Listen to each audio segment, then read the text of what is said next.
বাসের জন্য অনেকক্ষণ ধরে দাঁড়িয়ে থাকতে হয় রুটের বাসের পাওয়ার জন্য। অ্যাটলিস্ট হাফ অ্যান আওয়ার তো দাঁড়াতে হয়। যদি ফাঁকা টাকা হয় তাহলে একটু সুবিধা হয় বাচ্চাকে নিয়ে, কারণ এখন তো কোভিডটা পুরোপুরি নির্মূল হয়নি।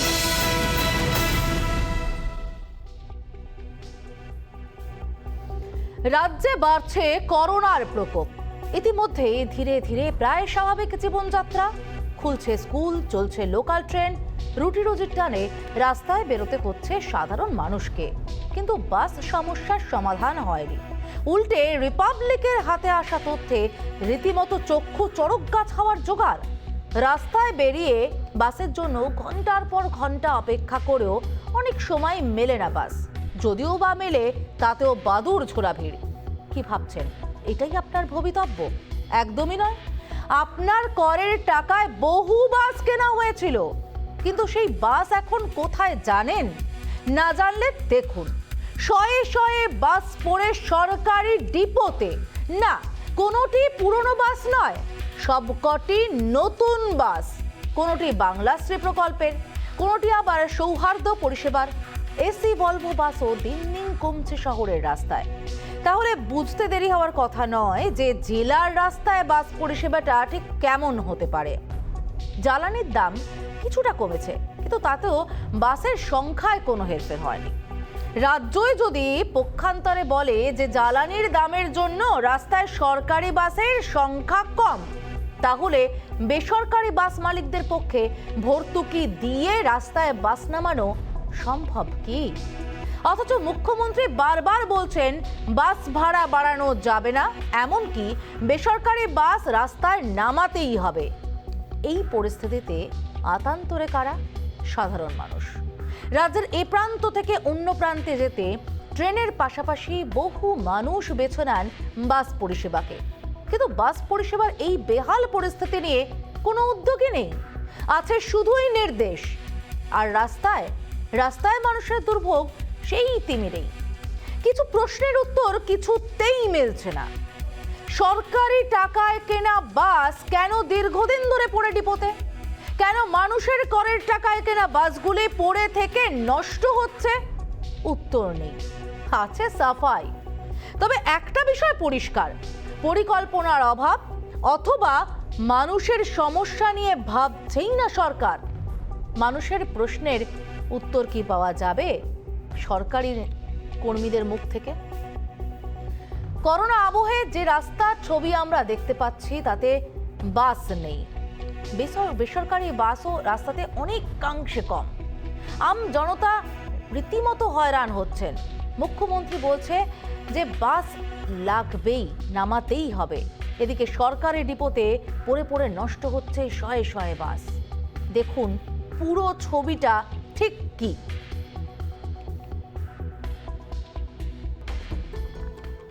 অতিমারিকালে কমেছে যাত্রীর সংখ্যা, অগ্নিমূল্য পেট্রোপণ্য, জোড়া ধাক্কায় উধাও অধিকাংশ বাসের। দেখা মিলছে হাতে গোনা বাসের। করোনা আবহে বাদুড়ঝোলা ভিড় বাড়াচ্ছে সংক্রমণের আশঙ্কা। সেই সঙ্গে রাস্তায় বেরিয়ে নাজেহাল সাধারণ মানুষ। কম, কোভিডের পর থেকে অনেক কম। আধ ঘন্টা 45 মিনিট মিনিমাম, অসম্ভব প্রবলেম। বাসের জন্য অনেকক্ষণ ধরে দাঁড়িয়ে থাকতে হয় রুটের বাসের পাওয়ার জন্য। সেটা তো টাইম লস, তো কাজে যাওয়ার জন্য অসুবিধা হচ্ছে। হ্যাঁ, এখন আর সেটা নেই, এখন একদমই সেটা ফ্রিকুয়েন্ট নেই। মানে ঘন ঘন যে পাবলিকদের জন্য যেটা সেই ব্যবস্থাটা থাকবে, সেই ব্যবস্থা আর নেই সেটার জন্য। অ্যাটলিস্ট হাফ অ্যান আওয়ার তো দাঁড়াতে হয়। লোকাল বাসে ভীষণই ভিড়। রাস্তায় বাসের আকাল ঠেকাতে মুখ্যমন্ত্রীর দাওয়াই নামাতেই হবে বেসরকারি বাস। যে বাস রুট যেটা বন্ধ হয়ে গেছে রেস্টোর করো। ট্রান্সপোর্ট ডিপার্টমেন্ট ওই দুটো বাস রুট রেস্টোর করে দেবে। বেসরকারি বাস রাস্তায় নামানোর প্রশ্নে কড়া অবস্থান নিল ভাড়া বাড়াতে নারাজ রাজ্য। ভাড়া না বাড়লে পেট্রোপণ্যের অগ্নিমূল্যের বাজারে বাস চালানো কার্যত অসম্ভব বলছেন বাস মালিকরা। কেন্দ্র এক্সাইজ ডিউটিতে ছাড় দেওয়ার পর একাধিক রাজ্য পেট্রোপণ্যের করে ছাড় দিয়েছে। সে পথে হাঁটছে না বঙ্গের তৃণমূল সরকার। 20 টাকার অটো রেট 40 টাকা করে দিচ্ছে। পেট্রোল ডিজেলের দাম কমায় না, মদের দাম কমায়। তাদের মানসিকতা রুচি বাংলার মানুষ দেখুন। পেট্রোপণ্যের করে রাজ্যের ছাড় না দেওয়া ঘিরে বিতর্কের মাঝেই সরকারি বাস ডিপোগুলোতে শয়ে শয়ে নতুন বাস পড়ে নষ্ট হওয়ার ছবি। জেএনইউআরএম প্রজেক্টে বহু বাস কিনেছিল রাজ্য। তখন পরিবহন মন্ত্রী ছিলেন শুভেন্দু অধিকারী। বাসগুলি এখন শহরের বিভিন্ন ডিপোতে পড়ে। রাজ্যে সৌহার্দ্য বাস পরিষেবাও বন্ধ। কলকাতা, আগরতলা ও বাংলাদেশ রুটে চলত 20টি বাংলাশ্রী বাস চলত, সেগুলিও এখন বন্ধ। শহরের বুকে প্রায় 50টি এসি ভলভো বাস চলত, সেখানে এখন 10 থেকে 15টি এসি ভলভো বাস চলছে। বাসগুলিকে সিএনজি চালিত করার পরিকল্পনা। তৃণমূল সরকার ক্ষমতায় আসার পরেই দূরপাল্লা পরিবহনের জন্য এই এসি ভলভো বাসগুলি কিনেছিল। এই এসি ভলভো বাসগুলির দাম 80 লক্ষ থেকে 1 কোটি টাকা পর্যন্ত। কিন্তু লকডাউনের পর এই বাসগুলি চলাচল বন্ধ হয়ে যায়। ইউআরএমের অনেকগুলো বাস আমরা ওগুলো আনইউজড হয়ে গেছে, মানে যে কোম্পানি করেছিল তারা ওটাকে আর করাতে পারছে না। প্রাইভেট বাস এই ডিজেলের এত বেড়ে গেছে যে প্রাইভেট অপারেটররা কিছুটা বন্ধ করে দিচ্ছে। পেট্রোপণ্যের কর ছাড় না দেওয়া ও পড়ে থাকা সরকারি বাস চালাতে উদ্যোগ নেই, অথচ বেসরকারি বাস মালিকদের চাপ দিচ্ছে সরকার। বিরোধীদের অভিযোগ, বেসরকারি বাস মালিকদের কোর্টে বল ঢেলেই দায় এড়াতে চাইছে রাজ্য। করোনা আবহে বিতর্কের মধ্যেই সংক্রমণের আশঙ্কা নিয়েই পরিবহন যন্ত্রণার জাঁতাকলে রাজ্যের আম আদমি। প্রজ্ঞা সাহা, রিপাবলিক বাংলা। ঝাঁ চকচকে বাসগুলো কোনো কাজেই লাগছে না, অথচ সাধারণ মানুষ তারা হয়রান হচ্ছেন পথে নেমে। এই নিয়ে আমাদের আজকের আলোচনা। আমাদের অতিথিদের সঙ্গে আপনাদের পরিচয় করিয়ে দিতে চাইবো। আমাদের সঙ্গে রয়েছেন বিজেপি মুখপাত্র সন্ময় বন্দ্যোপাধ্যায়, রয়েছেন রাজনৈতিক বিশ্লেষক প্রদীপ্ত মুখার্জি, রয়েছেন অধ্যাপক পার্থপ্রতিম বিশ্বাস এবং বাস মালিক সংগঠনের নেতা তপন বন্দ্যোপাধ্যায়। আমি ওনাদের কাছে যাব আলোচনায়, কিন্তু তার আগে আপনাদের জানিয়ে রাখি আপনারাও অংশ নিতে পারেন এই আলোচনায় কু অ্যাপে আমাদের পোল কোশ্চেন্সের উত্তর দিয়ে। আমাদের আজকের কি কোশ্চেন্স আছে আমরা দেখে নেব, কি বিষয়ে আলোচনা করছি আমরা। আমাদের আজকের প্রশ্ন, ডিপোয় পড়ে সরকারি বাস উদাসীনতার কারণে, হ্যাঁ বা নাতে আপনারা উত্তর দিন, কু অ্যাপে ভোট দিন। আমাদের আজকে দ্বিতীয় প্রশ্ন, সরকার কি মানুষের সমস্যা নিয়ে আদৌ ভাবছে? আমাদের তৃতীয় প্রশ্ন, কলকাতায় কি বেহাল বাস পরিষেবা? আপনারা উত্তর দিন কু অ্যাপে ভোট দিয়ে। আমরা এবার আলোচনায় চলে যাব সরাসরি। আমি প্রথমেই সন্ময় বাবুর কাছে যাব। সন্ময় বাবু, যে ছবি আমরা দেখলাম, বিভিন্ন বাস ডিপোতে নতুন বাস, ঝাঁ চকচকে বাস পড়ে রয়েছে, অথচ রাস্তায় বাস নেই। বেসরকারি বাস মালিকদের বলা হচ্ছে আপনারা পথে নামান, বাস নামাতেই হবে। কোথাও কি বেসরকারি বাস মালিকদের ঘাড়ে বিষয়টাকে ঠেলে দিয়ে দায় এড়াবার চেষ্টা সরকারের? অদ্রিতা, এই প্রশ্নের উত্তর দিতে গেলে প্রথমেই পরিবহন নিয়ে সরকারের স্ট্র্যাটেজিটা কি এটা নিয়ে একটু সামান্য আলোকপাত করা দরকার। বাম আমলে north Bengal state transport corporation, south Bengal state transport corporation, Calcutta ট্রামওয়েজ company, CSTC, নানান ধরনের একটা ব্যবস্থাপনা গড়ে উঠেছিল। স্বীকার করি আর অস্বীকার করি, সেই সময় প্রায় 19,500 পরিবহন সরকারি কর্মচারী ছিল। ট্রাম কোম্পানি থেকে বাস কোম্পানি, সাউথ বেঙ্গল থেকে নর্থ বেঙ্গল, সমস্ত বাস কোম্পানি। আজকে সেই মুহূর্তে দাঁড়িয়ে, এই মুহূর্তে অ্যাজ অন ডেট, ট্রান্সপোর্ট ডিপার্টমেন্টের হিসেব অনুযায়ী রাজ্য সরকারের পরিবহন শ্রমিক রয়েছে 7,500-এর কিছু কম। আবার বলছি, পরিবহন শ্রমিক রয়েছে রাজ্য সরকারের 7,500-এর কম, অর্থাৎ যেটা 19,000-এর কাছাকাছি ছিল সেইটাকে নামানো হয়েছে 7,500। অর্থাৎ কর্মী সংকোচন নয়, এই সংকোচন, এটা একটা পলিসি। একটা সরকার যদি পরিবহন ব্যবস্থাটাকে বেসরকারীকরণের ওপর ফেলে রেখে দেয়, তার যা রেজাল্ট হয় সেটা এখন হচ্ছে। আজকে যে ভলভো বাসগুলো বেরোচ্ছে, আজকে শুনছিলাম পরিবহন মন্ত্রী ববি হাকিম বলছেন যে সেই কোম্পানি নাকি আপডেট দিতে পারছে না। এটা কোনো কথা হলো নাকি? আসলে পরিবহন ব্যবস্থায় সরকারের ইনভেস্টমেন্টটাকে প্রায় বন্ধের দিকে রাজ্য সরকার নিয়ে গেছে, এক নম্বর। দ্বিতীয় কথা হচ্ছে, এই করোনার সময় ট্রান্সপোর্ট স্ট্র্যাটেজিটা একটুখানি ভালো করে খেয়াল করে দেখুন। এখানে রাজ্য সরকার বলছে কোনো বাস ভাড়া বাড়বে না। প্রাইভেট বাস ওনাররা কিন্তু বাসগুলো বাড়িয়ে দিয়েছে, 10 টাকার ভাড়া 15 টাকা, 15 টাকার ভাড়া 25 টাকা, সবাই নিয়েছে, রাজ্য সরকার মুখে বলেছে। কিন্তু রাজ্য সরকার নিজের পক্ষে একটু অসুবিধে ছিল, যে ভাড়াটা 20 টাকা ভাড়া সেটাকে 25 টাকা রাজ্য সরকার অফিসিয়ালি নিতে পারছে। পরে আলটিমেটলি লস রাজ্য সরকারের বাড়ছিল। ফলে স্বাভাবিকভাবে সেই অ্যাঙ্গেল থেকে পুরো দায়টা প্রাইভেট বাস ওনারদের উপর ছেড়ে দিয়ে, প্রাইভেট বাসের মালিকদের উপর ছেড়ে দিয়ে পুরো একটা সিচুয়েশনটাকে জিওপাটাইজ করে দেওয়া হচ্ছে। দ্বিতীয়ত যে ব্যাপারটা বলি, করোনা লকডাউনের সময় আমি একটু এই প্রসঙ্গে বলবো, ট্রান্সপোর্ট স্ট্র্যাটেজি। আমি ট্রেন বন্ধ রাখলাম, আমি বাস চালু রাখলাম, আমি অফিস খোলা রাখলাম। শয়ে শয়ে মানুষ করোনা লকডাউনের মধ্যে সংক্রমণের ব্যাধি নিয়ে কিন্তু এই বাসের মধ্যে উঠেছে। স্বাভাবিকভাবে এই একটা সিচুয়েশনকে মাথায় রাখতে হবে যে ট্রান্সপোর্ট নিয়ে সরকারের কোনো স্বচ্ছ দৃষ্টিভঙ্গি নেই। চতুর্থ যে ব্যাপারটা বাস ভাড়া নিয়ে আজকে মানে এই প্রসঙ্গে বলাটা দরকার। প্রাইভেট বাস ওনারদের বিভিন্ন জায়গায় বিভিন্ন ধরনের বাস ভাড়া বৃদ্ধি হয়ে গেল। আমরা মধ্যিখানে শুনলাম পরিবহন মন্ত্রী বলেছিলেন, অন ক্যামেরা বলেছিলেন, motor vehicle inspector 950 motor vehicle inspector তারা বাংলায় রয়েছেন, তারা এবার সার্ভিস ইন্সপেকশনে নাম কোনো এক অজ্ঞাত কারণে মোটর ভেহিকল ইন্সপেক্টরদের সেই ইন্সপেকশনটা বন্ধ হয়ে গেল। সংবাদ মাধ্যমে প্রচার হয়ে গেল তার নাম নেই, কিন্তু কোনো একটা অজ্ঞাত কারণে বন্ধ হয়ে গেল। আলটিমেটলি সাফারার কে হলো? সাধারণ মানুষ হলো। মানে আপনার বক্তব্য বোঝা গেছে। আমি প্রদীপ্ত বাবুর কাছে যাবো। প্রদীপ্ত বাবু, তাহলে কি সরকারের ব্যয় সংকোচন নীতির জন্য সাধারণ মানুষের এত হয়রানি?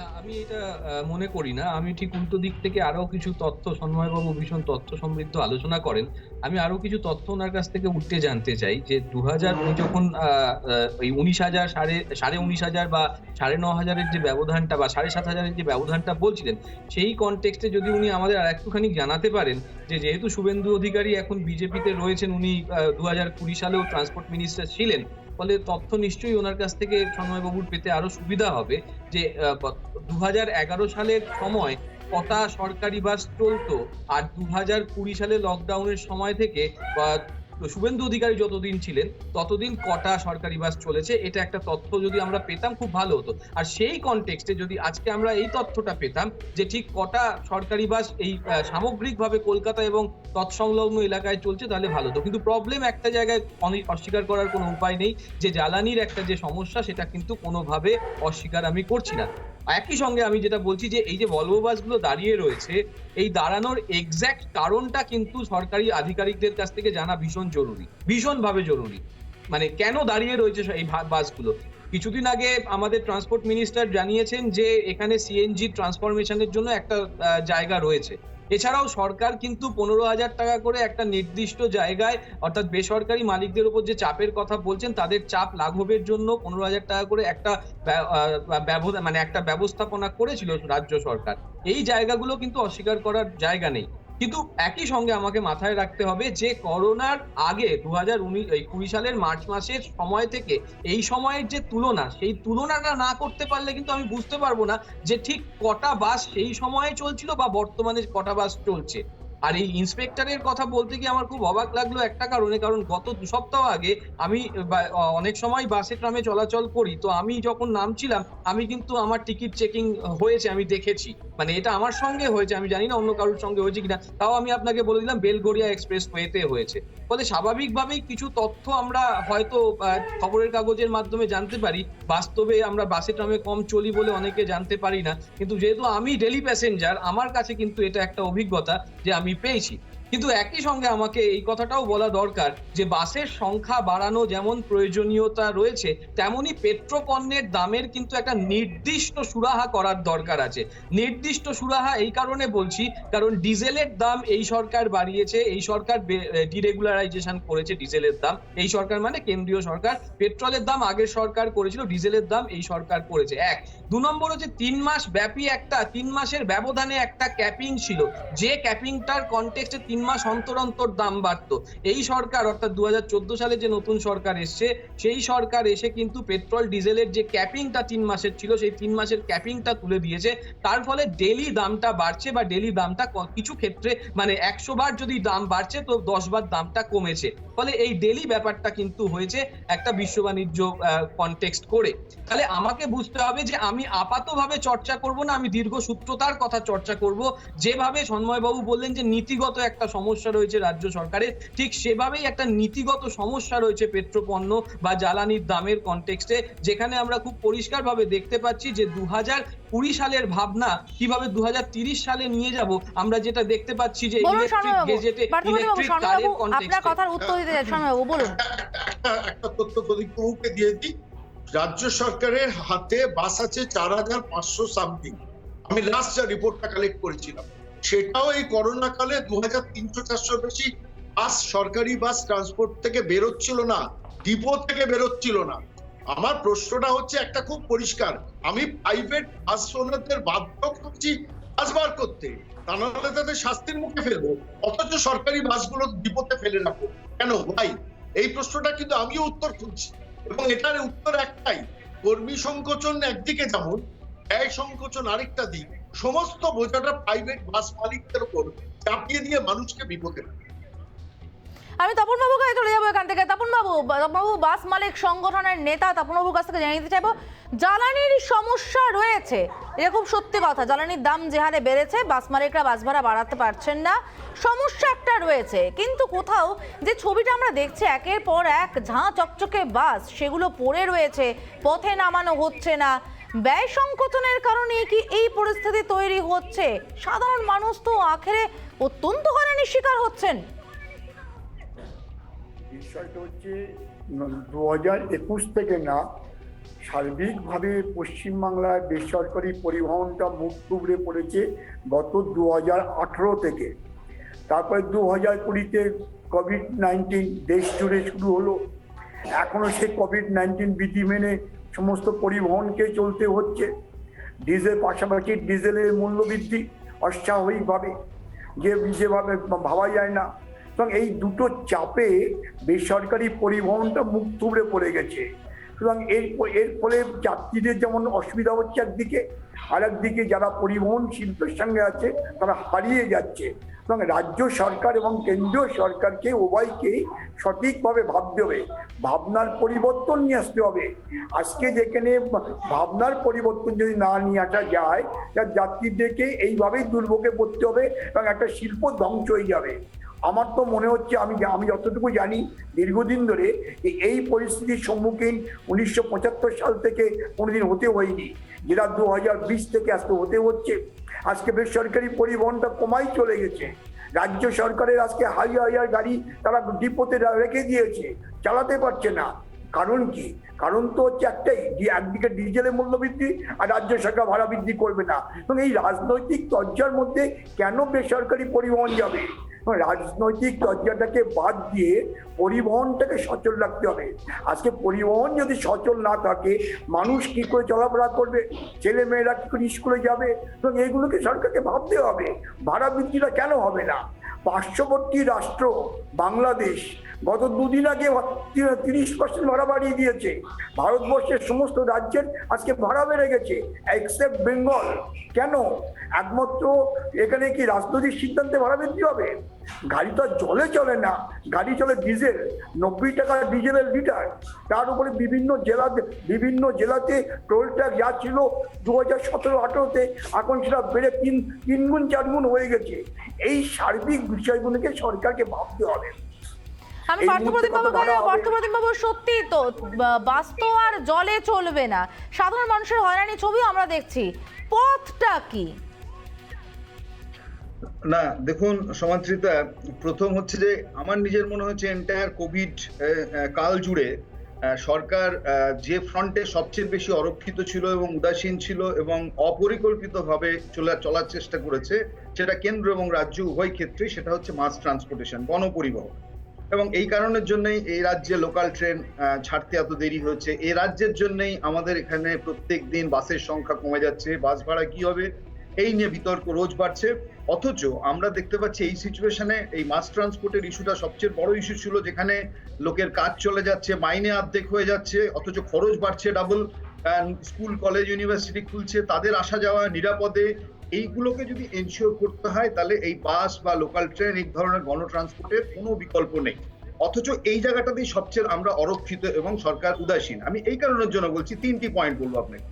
যে 1 নম্বর, সরকারের বোঝা উচিত যে তারা হচ্ছে একটা সরকারি বাস যখন চলে, প্রথমত আমাদের রাজ্যে 12% সরকারি বাস আর 88% বেসরকারি পরিবহনের উপর নির্ভরশীল এন্টার।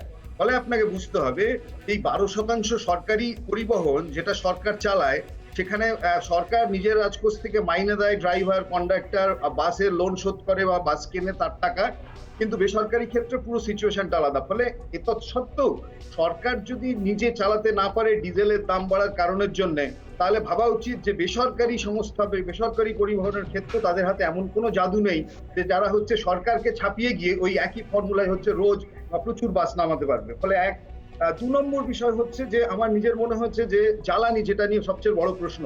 দেখুন সমাদৃতা, আমি আপনাকে বলি যে আমাদের জীবন যন্ত্রণা এখন হচ্ছে যে এই মাস ট্রান্সপোর্টের উপরে। সেখানে দাঁড়িয়ে যে সরকার, আমার কথা হচ্ছে যে যদি 25%, 20 থেকে 25% মদের দাম কমাতে পারে, আসলে তো আপনি মদের দাম যদি কমান মানে তো 20 থেকে 25% মদে ভর্তুকি দিচ্ছেন। এরম তো নয় যে মদ হচ্ছে আমাদের জীবনের অতি প্রয়োজনীয় জিনিস, নিত্য প্রয়োজনীয় জিনিস। ফলে এই ভর্তুকিটা মদে না দিয়ে ঠিক এক্সাক্ট অ্যামাউন্ট, আমি আপনাকে অঙ্ক করে দেখিয়ে দেবো, এই ভর্তুকিটা যদি ডিজেলের দামে দেওয়া হতো তাহলে হচ্ছে যে গোটা রাজ্যের মানুষ উপকৃত হতেন। এটা হচ্ছে, আমি সরকারের একটা আর্গুমেন্ট বুঝছিলাম কিছুদিন ধরে, সরকার ডিজেলে ভ্যাট কমাতে চাইছেন না কারণ সরকারের আয় কমে যাবে। আচ্ছা, যদি ভ্যাট নাই কমাতে চান ডিজেলে, তাহলে বলুন তো কোন যুক্তিতে তার 4 দিন বাদে মদের দাম 20 থেকে 25% কমছে, তাহলে সেখানে রেভিনিউ কমছে না? তাহলে এখানেই সরকারের একটা প্রায়োরিটির প্রশ্ন। এটা গেল 2 নম্বর। 3 নম্বর আমি আপনাকে বলছি যে, আবার বলছি যে আমি অনেক আগে থেকে আপনাদের চ্যানেলে বলছি যে ফুয়েলের ক্ষেত্রে, বিশেষত গণপরিবহনে যে জ্বালানি লাগবে তার ডিফারেন্সিয়াল প্রাইসিং দরকার।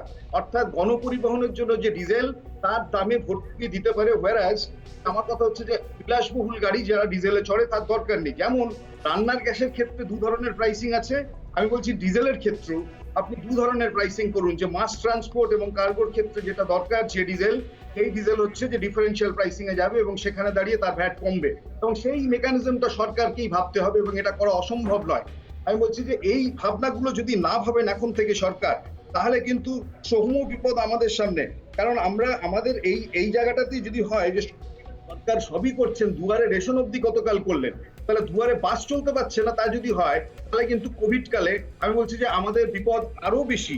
এবং এই বিপদ থেকে মাথায় রেখেই আমার কথা হচ্ছে যে সরকারকে ভাবতে হবে যে আমাদের একটা নিরাপদ পরিবহন ব্যবস্থা আমাদের রাজ্যে জরুরি, এবং বেসরকারি ক্ষেত্র যদি আপনি ডিজেলে এই ভর্তুকি দিন, মদের ভর্তুকিটা তুলে নিয়ে, তাহলে কিন্তু আমি বলছি যে এই বাস মালিকরাও কিন্তু চালাতে পারবে। একদম, আপনি সঙ্গে থাকুন পার্থপ্রতিম বাবু, আমি প্রদীপ্ত বাবুর কাছেও আসবো, কিন্তু এই মুহূর্তে একটা গুরুত্বপূর্ণ খবর আমাদের নজর রাখতেই হচ্ছে, রায়গঞ্জের খবর। নজর রাখছি খবরে, রায়গঞ্জে বীরনগরে আবাসনে আগুন, আবাসনের নিচে দোকানে অগ্নিকাণ্ড।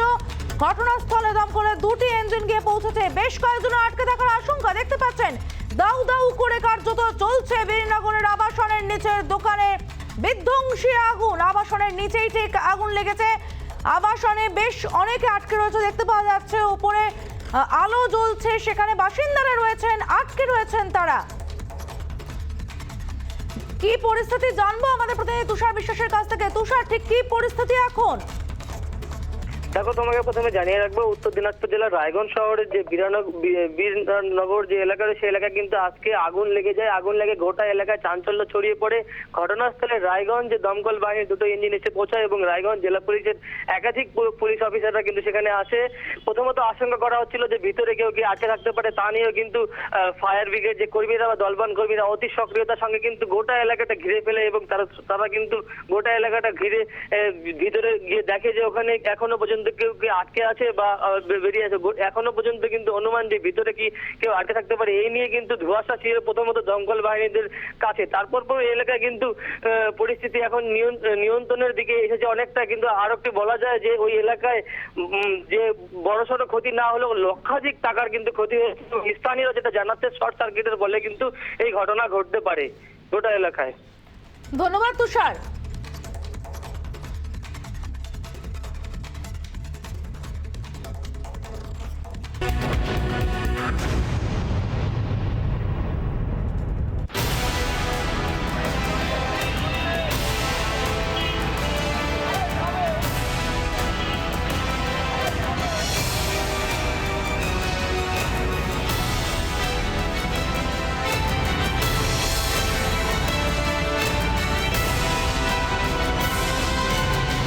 বাসের জন্য অনেকক্ষণ ধরে দাঁড়িয়ে থাকতে হয়, রুটের বাসের পাওয়ার জন্য।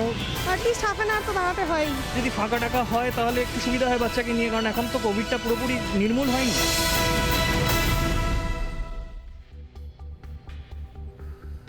রাস্তায় বাদুড়ঝোলা ভিড়, এদিকে ডিপোয় ডিপোয় পড়ে রয়েছে নতুন বাস। প্রশ্ন উঠছে, সরকার আদৌ সাধারণ মানুষের সমস্যা নিয়ে ভাবছেন তো? কারণ যেভাবে বেসরকারি বাস নামানোর প্রশ্নে কড়া প্রশাসন, ততটা কিন্তু তারা পেট্রোপণ্যের কর ছাড়ের দিকে নজর দিচ্ছেন না। বিরোধীরা বারবার এই প্রশ্ন তুলছেন কেন। আমি প্রদীপ্ত বাবুর কাছে যাবো। প্রদীপ্ত বাবু, এই প্রশ্নটা বারবার বিরোধীরা তুলছেন এবং বারবার প্রশ্ন করা হচ্ছে, তাহলে কি সত্যি সাধারণ মানুষের সমস্যা নিয়ে ভাবছে সরকার আদৌ? বেশি সময় ধরে অন্যান্য বিরোধী রাজ্য সরকাররা বারংবার দাবি তুলছিলেন যে পেট্রোপণ্যের দামের ওপর নির্দিষ্ট নীতি নিয়ে আসা হোক, যাতে এই দামটা প্রাত্যহিক না বাড়ে। সেখানে এই ধরনের কোনো নীতিগত সিদ্ধান্ত না নিয়ে একটা আপেক্ষিকভাবে 5 টাকা 10 টাকা কমানো হয়েছে। তারপরেও আজকে যারা আমরা তেল ভরছি গাড়িতে, তারা জানি যে দামটা কিভাবে তারপরেও বেড়েছে। ফলে প্রাত্যহিক দাম বাড়ার যে প্রসঙ্গ, সেইটাকে না কমিয়ে যদি আমরা এই আপেক্ষিকভাবে 5 টাকা 10 টাকা করে কমাই, সেটা আপেক্ষিকভাবেই হয়তো জনগণের লাভ হবে, কিন্তু আখেরে কোনো লাভ হবে না। তাই ওই 3 মাসের ক্যাপিং বা পেট্রোল ডিজেলের জায়গায় যদি শুধু ডিজেলটাকে ডিরেগুলারাইজেশন থেকে বাদ দেওয়া যায়, যেটা নিয়ম করে বাদ দেওয়া গেছে, ডিরেগুলারাইজেশন করা হয়েছে নিয়ম করে, সেরকমই যদি ডিরেগুলারাইজেশন থেকে বাদ করা যায়, সেটাও কিন্তু সম্ভব। যখন সাধারণ মানুষ রাস্তায় বেরোচ্ছেন, তারা বাস পাচ্ছেন না, অনেকক্ষণ দাঁড়িয়ে থাকছেন, তারপরে বাস পাচ্ছেন, সেই বাস বাদুড় ঝোলাবির। এবং কখনো কখনো আমরা দেখেছি বেসরকারি বাসগুলো যে তাদেরকে যাত্রীর পা থেকে পাওয়া টাকা দিয়েই বাসগুলোকে চালাতে হয়, সেজন্য অনেক সময় রুটের যে টাইমটা, সেই টাইমটা অনেক বেশি লাগছে কভার করতে। এই অবস্থাটা তো অনায়াসে পাল্টানো যেত যাত্রীদের স্বার্থে, যদি ডিপোয় পড়ে থাকা বাসগুলো রাস্তায় নামানো যেত। সেটা রাস্তায় নামাতে পারছেন না কেন সরকার? বেসরকারি মালিকদের ঘাড়েই কেন দায়টা ঠেলা হচ্ছে? দেখুন সমাদৃতা, আপনারা যে ভিডিওটা বারবার দেখাচ্ছেন, যে ফুটেজটা দেখাচ্ছেন, যে ভলভো বাসগুলো দেখাচ্ছেন, সেগুলো এসি বাস, প্রথম কথা। দ্বিতীয় কথা, একই সময় করোনা কালের পরে 2020 সালের বিশেষ করে নভেম্বর মাসের পরে কতগুলো নতুন ইলেকট্রিক বাস কলকাতার রাস্তায় চালু হয়েছে, সেই তথ্যটাও আপনারা দেখান, যেটা 2020 সালের মার্চ মাসে বা নভেম্বর মাসের আগে ছিল না। সেটা একটা তথ্য। হ্যাঁ, সমস্যা আরো কিছুটা সমাধান হতে পারতো, সেটা আমি একবারও বলছি না যে সবকটা সরকারি বাস যদি সমান্তরালভাবে যেভাবে রুট ওয়াইজ চালানো যায়, সেইটা যদি করা যেতে পারতো, তাহলে খুব অসুবিধা ছিল বলে আমার মনে হয় না। কিন্তু যে সিএনজিতে ট্রান্সফরমেশনের কাজ চলছে, সেটা নিয়েও আপনারা একটু ভাববেন। তাহলে আপনারা দেখাতে পারতেন যে সিএনজিতে ট্রান্সফরমেশনের কাজ কিছু চলছে কিনা আদেও, বা কোনো সরকারি আধিকারিক যারা এই ট্রান্সপোর্ট কোম্পানিতে আছে, তারা কি বক্তব্য রাখছে, সেটাও কিন্তু আমাদের জানা জরুরি। আমি যেটা প্রথমেই প্রশ্ন করেছিলাম, কিন্তু বেসিক প্রশ্নটা থেকে কিন্তু আপনারা সরে যাচ্ছেন, যেটা বারংবার যে পলিসিগত ডিসিশন আপেক্ষিকভাবে দাম কমানো নয়। সিএনজিতে ট্রান্সফরমেশন নিয়েও তো আজকের বৈঠকে আলোচনা হওয়ার কথা ছিল। তো সিএনজিতে ট্রান্সফরমেশন নিয়েও কি কোনো আলোচনা হয়েছে আদৌ? কোনো ধরনের সদর্থক কিছু পেয়েছেন? আজকে সিএনজি নিয়ে কোনো আলোচনা হয়নি। এক, দুই হচ্ছে যে রাজ্যে এখনো পর্যন্ত সিএনজি পরিকাঠামো নেই, সিএনজি নিয়ে আজকে নতুন না, তৎকালীন যিনি পরিবহন মন্ত্রী ছিলেন সুভাষবাবু, তিনি আজকে নেই, তখন থেকে আমরা সিএনজি কে শুনছি। পার্শ্ববর্তী রাষ্ট্র বাংলাদেশে সিএনজি আছে, আমরা বিভিন্ন সময় শুনেছি, কখনো বাংলাদেশ কখনো গুজরাট থেকে সিএনজি বেঙ্গলে আসবে। এখনো সেই পরিকাঠামো যে রাজ্যে এখন তৈরি হয়নি, এবং সেই পরিকাঠামো না বা পরিকল্পনা করে লাভটা কি হবে? এবং এই যে বাসগুলো চলছে, যে বাসগুলো গত 2009 সালে মহামান্য হাইকোর্টে আদালতে বলেছিল যে কোনো 15 বছরের পুরনো বাস কেএমএ এলাকায় চলতে পারবে না, তাই সেক্ষেত্রে যদি সিএনজি বা ইলেকট্রিক বাস হয় কলকাতা বা রাজ্যে, সেক্ষেত্রে বয়স সীমাটা বা কি হবে? আমরা রাজ্য সরকারকে বলছি, কোনোভাবে কি এটা মেনে নেওয়া যায় যে এতগুলো বাস ডিপোয় পড়ে রয়েছে এবং ঝাঁ চকচকে বাস পড়ে রয়েছে, অথচ সাধারণ মানুষ রাস্তায় দাঁড়িয়ে দাঁড়িয়ে হয়রান হচ্ছেন? নিজেরা বাস নামাচ্ছে না সরকার পক্ষ, কিন্তু বেসরকারি মালিকদের উপর চাপটা দিয়েই যাচ্ছেন, মেনে নেওয়া যায়? দেখুন সমাদৃতা, রাজ্য সরকারের হয়ে যিনি কথা বলছেন প্রদীপ্ত মুখোপাধ্যায় কিরকম স্ববিরোধিতায় ভুগছেন, আমি একটা ছোট্ট উদাহরণ দিই। তিনি বলছেন তেলের দাম কমছে না বলেই হয়তো সরকারি বাসগুলো ডিপোয়ে পড়ে রয়েছে, তাহলে মূল্য বৃদ্ধি চলছে। এবং রাজ্যের বিভিন্ন যে 52টা টোল প্লাজা আছে, প্রতিটা টোল ট্যাক্স প্লাজায় রাজ্য সরকার তেলের দাম বৃদ্ধি হয়েছে বলে আপনি রাজ্য সরকারি বাসগুলোকে রেখে দিয়েছেন। এই যে স্ববিরোধিতা। আরেকটা কথা বলি, আজকের দিনে দাঁড়িয়ে সারা ভারতবর্ষে 23টা রাজ্য তেলের উপর ভ্যাট কমিয়েছে, আর সেই সময় দাঁড়িয়ে এই রাজ্য 23 টাকাতে দিশি মদ বিক্রি করার ব্যবস্থা। বেশ, আমাদের সময় একদম শেষের দিকে। আমি পার্থপ্রতিম বাবুকে শেষ একবার যাওয়ার চেষ্টা করবো। পার্থপ্রতিম বাবু, আপনার কি মনে হয় এভাবে কি আদৌ সমাধানের পথ মিলবে, আদৌ মানুষের হয়রানি কমবে? না, আমি সেটাই বলছি যে সরকারকে ভাবতে অনুরোধ করবো এটাই, যে দুর্ভিক্ষের সময় ঠিক যেটা হয় সেটা বাস নিয়ে তাই হচ্ছে, অর্থাৎ গুদামে খাবার থাকে, গুদামে খাবার পচে যায়, অথচ মানুষ অনাহারে মরে। আজকের আপনি যা দৃশ্য দেখাচ্ছেন, বাস ডিপোয় নতুন বাস এসে বসে আছে, অথচ লোকে গণপরিবহনের অভাবে গোটা শহরে এই প্রান্ত থেকে ও প্রান্তে ছোটাছুটি করছে। ফলে এখানে ইম্পর্টেন্ট, আমি প্রদীপ্তকে অনুরোধ করবো ভাবতে বা সরকারকেও, যে কিছু ব্যবস্থা নিতে হয়, সেটা আপৎকালীন ব্যবস্থা। অর্থাৎ আমরা একটা আনফোর্সিন সিচুয়েশনের মধ্যে পড়েছি, এই কোভিড থেকে বেরোচ্ছি, একই সাথে ডিজেলের দাম এরকম ভাবে বেড়েছে। ফলে এই আপৎকালীন অবস্থায় যে ব্যবস্থাগুলো নিতে হবে সেটা সাধারণ অবস্থার সাথে তুলনীয় নয়। ফলে সেই হিসেবে আমি বলছি আবারও, যে গণপরিবহনে ডিজেলে ভর্তুকি দরকার এবং দেওয়ার সুযোগ আছে। আমি বলছি যে সেই জিনিসটা এক্সপ্লোর করুক। আমি আবার বললাম যে ভ্যাট বা মদের দাম না কমিয়ে তেলের দাম কমান, একদম, অর্থাৎ সরকারকে ভাবতে হবে। অনেক ধন্যবাদ তপন বাবু, পার্থপ্রতিম বাবু, শর্মা বাবু এবং প্রদীপ্ত বাবু, আপনাদের চারজনকে অনেক ধন্যবাদ আমাদেরকে সময় দেওয়ার জন্য। রিপাবলিক বাংলা মানুষের পাশে, মানুষের স্বার্থে সব সময় আওয়াজ তুলেছে এবং আমরা এই সমস্যা কোথায় সমাধান হয়, শেষ কোথায় হয়, সেটাও দেখেই ছাড়বো। সাধারণ মানুষ আর কতদিন হয়রান হন সেদিকে কড়া নজর থাকবে রিপাবলিকের। আমরা ফিরছি একটা বিরতির পর আরো খবর নিয়ে।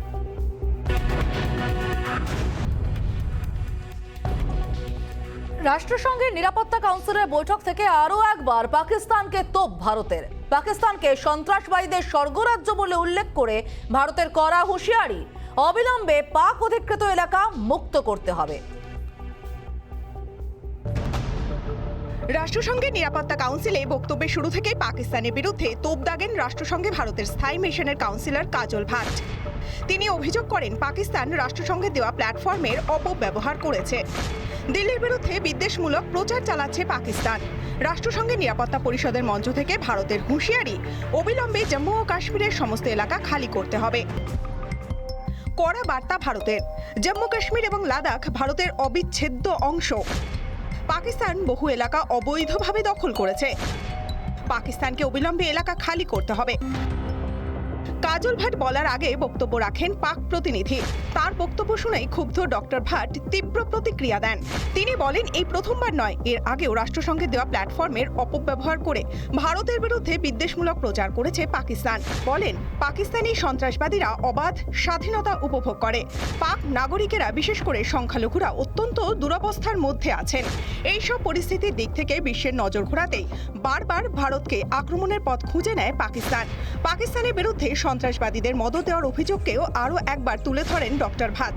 তবে একই সঙ্গে মনে করিয়ে দেন, ভারত সব প্রতিবেশীদের সঙ্গে সুসম্পর্কে বিশ্বাসী।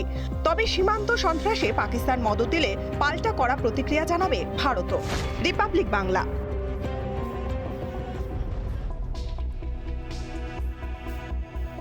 পাকিস্তানে কি শেষ হতে চলেছে ইমরান জামানা? সূত্রের খবর, অর্থনৈতিক অবস্থা, অভ্যন্তরীণ ক্ষোভ বিক্ষোভে এমনিতেই জেরবার পাকিস্তান। সেনার নেক নজরে নেই ক্যাপ্টেনও। বিপদ বাড়াচ্ছে প্রাক্তন পাক প্রধানমন্ত্রী নওয়াজ শরীফের দেশে ফেরার খবর। দেশের অর্থনৈতিক অবস্থা উদ্বেগজনক। পাক মাটিতে সন্ত্রাসবাদীদের বারবারন্তত রয়েছে সন্ত্রাসবাদ ইস্যুতে আন্তর্জাতিক চাপও। সব থেকে বড় সমস্যা, সেনা যে দেশে সরকার ফেলে দেওয়ার ক্ষমতা রাখে, সেই দেশে সেনার নেক নজরে আর নেই পাক প্রধানমন্ত্রী। তবে ইমরান খানের সমস্যা বাড়তে চলেছে আরও। সূত্রের খবর, দেশে ফিরতে চলেছেন প্রাক্তন প্রধানমন্ত্রী নওয়াজ শরীফ। জানা গিয়েছে, শরীফের কাছে বার্তা পৌঁছেছে। শরীফকে বার্তা, দেশের মানুষের তাকে প্রয়োজন, এখন তার দেশে ফেরা উচিত। দুটি দুর্নীতির অভিযোগে দোষী সাব্যস্ত নওয়াজ শরীফ 2019 সালে মেয়েকে নিয়ে দেশ ছাড়েন। তবে ফেরার প্রতিশ্রুতি দিয়েই দেশ ছাড়েন তিনি। 3 বার প্রধানমন্ত্রী নির্বাচিত হলেও একবারও মেয়াদ শেষ করতে পারেননি নওয়াজ। ভাগ্য যখন শরীফ নয়, প্রথমবার রাষ্ট্রপতির সঙ্গে দ্বন্দ্বের জেরে পদত্যাগ, দ্বিতীয়বার সেনাবাহিনী তাকে হটিয়ে দেয়, তৃতীয়বার আদালতের নির্দেশে পদত্যাগ। নওয়াজ শরীফ দেশে ফিরলে শিরের সংক্রান্তি ইমরান খানের। সূত্রের খবর, যেহেতু সেনাও আর ইমরানের পাশে নেই, এই মুহূর্তে দুটি সম্ভাবনা শোনা যাচ্ছে। নিজে থেকে ক্ষমতা ছাড়বেন ইমরান খান, 20 নভেম্বরের আগেই করবেন পদত্যাগ, অথবা বিরোধীদের অনাস্থা প্রস্তাবে গদিচ্যুত হবেন। সূত্রের খবর, চলতি সপ্তাহেই তেহরিকে ইনসাফের সঙ্গ ছাড়তে চলেছে মুত্তাহিদ কওয়ামি মুভমেন্ট ও পাকিস্তান মুসলিম লীগ। প্রধানমন্ত্রীত্বের দাবিদার হিসেবে দুটি নাম শোনা যাচ্ছে, পাকিস্তান মুসলিম লীগ নওয়াজের শাহবাজ শরীফ এবং পিটিআই এর পারভেজ খাটাক। রিপাবলিক বাংলা। সীমান্তে দুর্নীতির অভিযোগ বিএসএফ এর। এলাকা বৃদ্ধিতে আপত্তি কেন রাজ্যের? বিএসএফ এখতিয়ারে শুধু সীমানা, পুলিশকে সহযোগিতা করবে বিএসএফ, তাতেও আপত্তি কেন তৃণমূলের? উঠছে প্রশ্ন।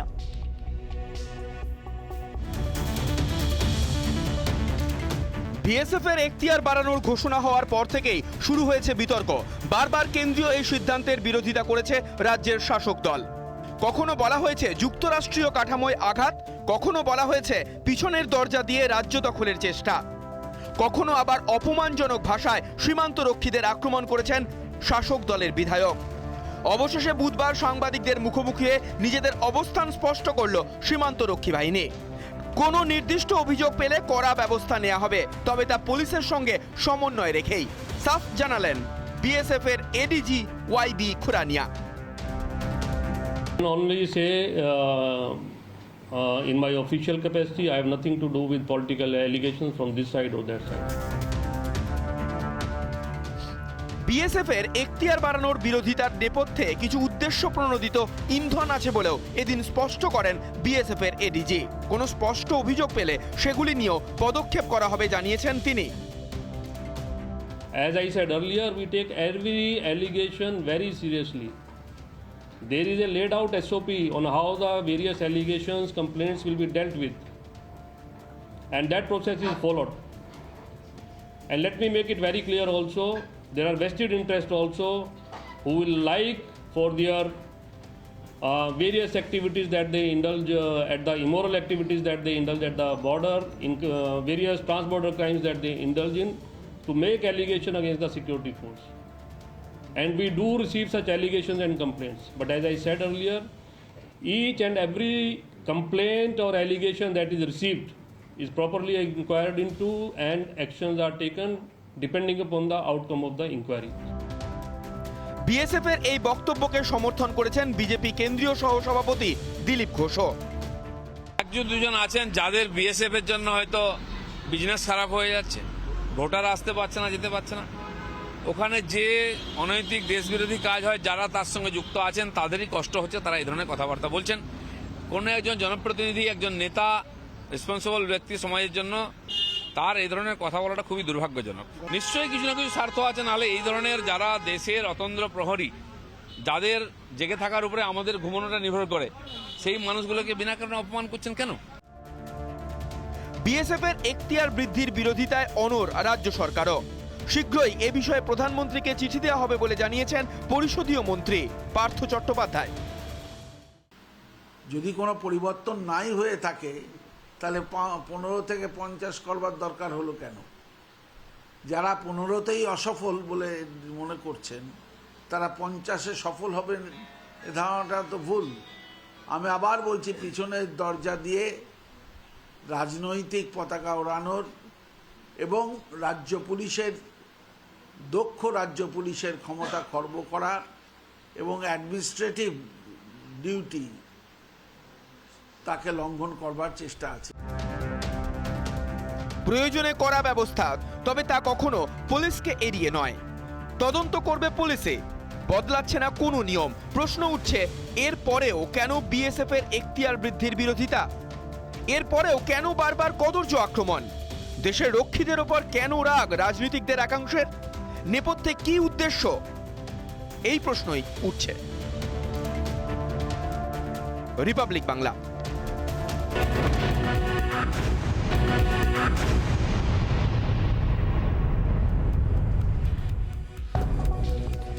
সোজাসুজি স্বর্ণালী আজ এ পর্যন্তই, কিন্তু আপনারা কোথাও যাবেন না, দেখতে থাকুন রিপাবলিক বাংলা।